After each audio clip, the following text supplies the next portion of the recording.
Okay, Sai, supposedly a student has already cracked the MBA entrance test and will be taking admission in the B school. What will be the fees for these B schools? Now this is a very tricky question to answer because the range of fees charged by various institutes is very huge. The range itself is very huge. For example, one prominent institute that I was mentioning, the IIMs.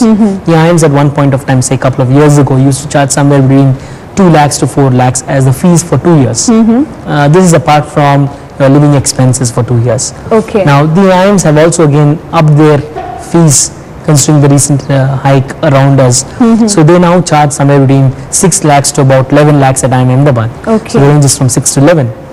When you take a look at an institute like ISB, which we just mentioned, ISB charges something like 18 lakhs. Wow. Very recently they've increased it to 20 lakhs for the coming year. Then we've got institutes which, for example, a lot of the MAT institutes are in the sub 4 lakh range. They charge anywhere between 2 lakhs to about 4 lakhs for a 2-year program. One of the prominent institutes that I was talking about, an institute called FMS. FMS again run by the University of Delhi. So the fees there is absolutely low. It's less than 1 lakh for 2 years. Okay. So you've got a huge, range of fees that are charged. But for a student needn't worry about the high fees that is charged by any of these institutes for the simple reason that when you say you got an admission from any of these institutes, you go to a bank, you very easily get a bank loan. I was about to ask you this. Supposedly a student is very bright and already has cracked these MBA entrance tests, but not everybody can afford 18 to 20 lakhs. So is loan processing is like easy for a student to get a student loan? Once you get your final admit letter, you can go to any of these state banks, and if the institute figures in their list of top 100 institutes or whatever, they have a criteria, and the list is pretty long, they immediately sanction the loan. But as is the case with all public sector banks, you might need to go a few more times there. The processing will take a little more time. For example, I myself happen to approach a bank and take a loan for my studies. And it's best advised because you get a tax break on your loan as well. So it's not a problem at all. Coming back to the other side of the question, for example, an institute like ISB, which charges about 20 lakhs, there is a legitimate worry that you might not get a loan for such an amount, but then again it's not an issue because ISB themselves have a tie-up with many banks. So once ISB gives you a final admit, the banks themselves process the loan for you. ISB themselves work as a guarantor then? Absolutely. And that is the case with a huge number of institutes across the country. You talk about the number 100 institute in the country, it also has a tie-up with the bank, not just one bank, several banks, which will end up giving you a loan. So a good student needn't worry about the fact that you will probably have a little difficulty getting a loan. That is definitely not going to happen at all. Moreover, students have a worry that banks would ask them for a collateral.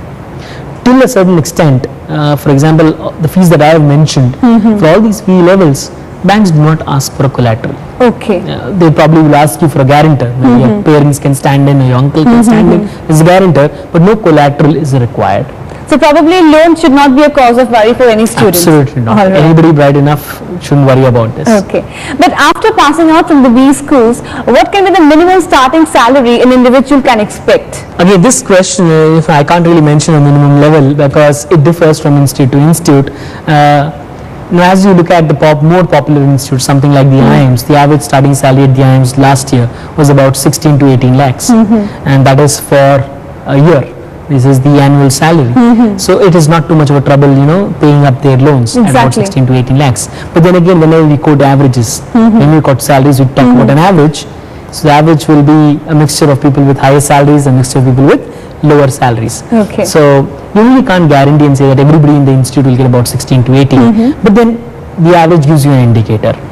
As you go on to the lower level institutes, it keeps on decreasing. Even at something like number 30, number 50 institutes, their average pay would be somewhere between 6 lakhs to about 10 lakhs. Which is far more than the average pay that a fresher would get straight out of college. When you take a look at, let's say, the lower rung institutes, somewhere institutes outside the top 100 in the country, the average pay could be anywhere between 2 lakhs to about 4 lakhs. So it again varies from institute to institute.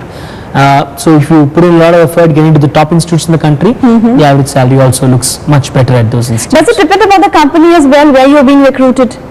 It definitely does depend, but then again that is also a function. The kind of companies that come onto campus is also dependent on the kind of name the institute has for itself. So you get into a top B school, best companies would go there to recruit. Okay. So your chances of getting a higher paid job are much better there, infinitely better there. Well friends, today we are getting to know a lot regarding MBA entrance test. We will continue our discussion with our expert, but after a short while, because it's time now to take a short break. Do not go anywhere, continue watching the show.